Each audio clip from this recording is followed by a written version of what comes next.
கொண்டிருக்கிறோம். அரியலூர் மாவட்டத்தில் தேளூர் அரசு உயர்நிலைப் பள்ளியில் கணினி அறையில் விபத்து ஏற்பட்டிருக்கிறது. கணினி அறையில் இருந்த கணினி திடீரென வெடித்து சிதறியதால் மாணவர்களுக்கு மூச்சு திணறல் ஏற்பட்டிருக்கிறது. கூடுதல் விவரங்களோடு செய்தியாளர் ரேவேந்திரன் இணைப்பில் இருக்கிறார். வணக்கம் ரேவேந்திரன், என்ன நடந்தது?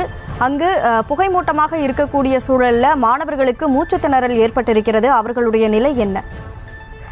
வணக்கம் கனிமொழி. அதாவது அரியலூர் மாவட்டம், அதாவது அரியலூர் அருகே தேளூர் என்ற கிராமத்தில் அரசு உயர்நிலைப் பள்ளி ஒன்று செயல்பட்டு வருகிறது.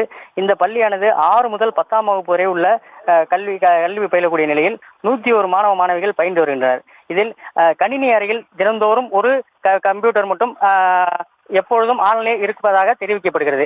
இதில் திடீரென ஒரு கணினியானது பழுதாகி அது திடீரென புகைமூட்டத்துடன் அந்த அறை முழுவதும் புகைமூட்டமாக இருந்துள்ளது.